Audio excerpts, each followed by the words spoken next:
Hello guys, লোগোর নতুন এপিসোডে আপনাদের স্বাগতম। আমি আছি উলচন চাম্বাবং। তো শুরু করছি। আজকে আমি দেখাবো আদর্শ ইয়াদাব লোগো তৈরি করব।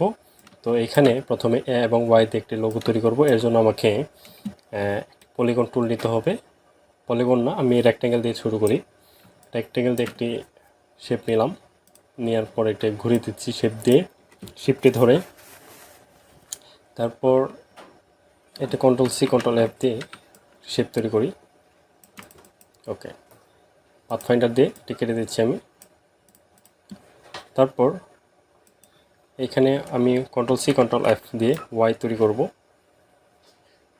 ওকে, তৈরি করার পর এখান থেকে দেখতে পাচ্ছেন আমি দুইটি শেপ টান দিব। প্রথমে একটি টান দিব, তারপর আরেকটি টান দিব।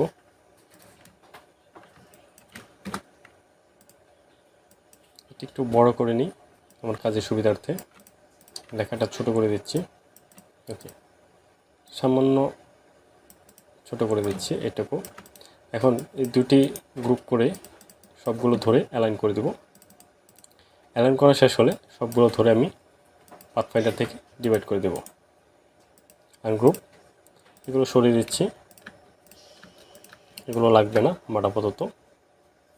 ওকে, তারপর এইটুকু সরিয়ে দিচ্ছি। এখন আমাকে কন্ট্রোল-সি কন্ট্রোল-এফ দিয়ে তৈরি করতে হবে। তো এখানে দেখতে পাচ্ছেন আমি তৈরি করে ফেলেছি এবং এটুকু ধরে আমি, আচ্ছা এইখানে অনেকগুলো শেপ আছে, এটা পরে কাটবো। কন্ট্রোল-সি কন্ট্রোল-এফ দিয়ে এখান থেকে আমি অবজেক্ট থেকে পাথফাইন্ডার অফসেট পাথ করে দিচ্ছি, আমি 10 করে দিলাম। এটা কেটে দিচ্ছি 10, এখান থেকে আরও বেশি কাটা যায়, 20 করে দিচ্ছি, 20 করে কেটে দিচ্ছি। এটুকু ধরে 20 করে কেটে দিচ্ছি। ওকে, এটুকু কাটার পর এখন দেখতে পাচ্ছেন একটু সুন্দর একটি ওয়াই তৈরি হয়ে গেছে। এখন আমাকে তৈরি করতে হবে। এর জন্য আমাকে এটুকু ধরে কেটে দিতে হবে।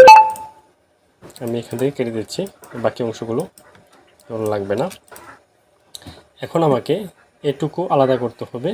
এর জন্য আমাকে ভিতরে যে হাইট অংশগুলো আছে এগুলো কীভাবে রিমুভ করব দেখেন।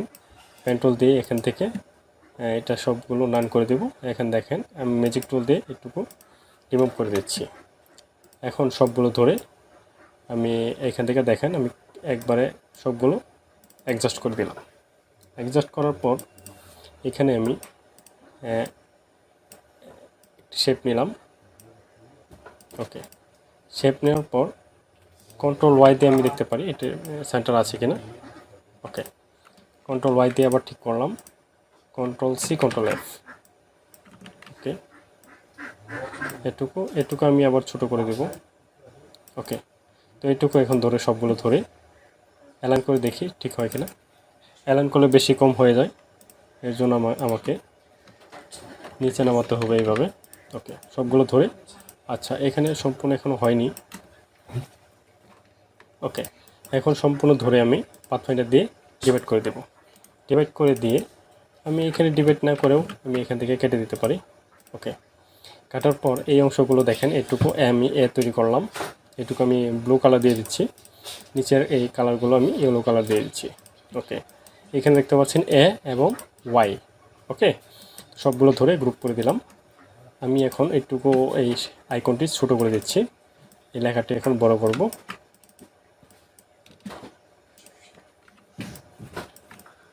এখন আমাকে এই লেখাটুকু একটি কি ফন্ট দেওয়া যায়, নেক্সা ফন্ট দিলে ভালো হয়, অথবা আমি দেখি এই ফন্ট দিচ্ছি।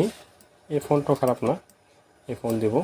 ওকে, এবং নিচের ফন্টটি আমি সেমভাবে রাখবো। রাইট উপর দিয়ে ক্লিক করলাম, ক্লিক করার পরে এখান থেকে চেঞ্জ কেস আপার কেস করে দিলাম। এখন আমাকে এখান থেকে কন্ট্রোল টি দিয়ে এখানে লাইন স্পেসিং করে দিচ্ছি।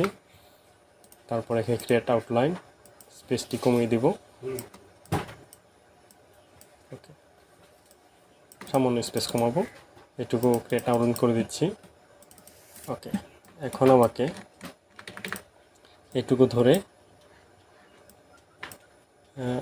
ধরে আমাকে একটি শেপ দিতে হবে, যে শেপটি এইখান থেকে এটা দিয়ে দিচ্ছি, স্পেস বাড়াবো। ওকে, বাড়ানোর পর অবজেক্ট থেকে এক্সপ্যান্ড করে দিচ্ছি, কন্ট্রোল সি কন্ট্রোল এফ, এইটুকু ধরে আমি অ্যালাইন করে দেব এখন। ওকে, গ্রুপ করে আমি সবগুলো ধরে অ্যালাইন করে দিচ্ছি এবং এইটুকু ধরে নিচেরটুকু ধরে কালার দিয়ে দিচ্ছি এবং এই কালার দিয়ে দিচ্ছি ব্লু কালার। ওকে, এখন সবগুলো ধরে গ্রুপ করে দিচ্ছি, গ্রুপ করে এইটুকু সামান্য ছোট করে দেব। ওকে, এখন দেখেন লোগোটি কমপ্লিট, সেটা সামান্য আরেকটু ছোটো করে দিই। হ্যাঁ, এখন কমপ্লিট। তো আমার লোগোটি কমপ্লিট, আশা করি বুঝতে পেরেছেন। যদি ভিডিওটি ভালো লেগে থাকে অবশ্যই একটি লাইক দিয়ে শেয়ার করে দেবেন।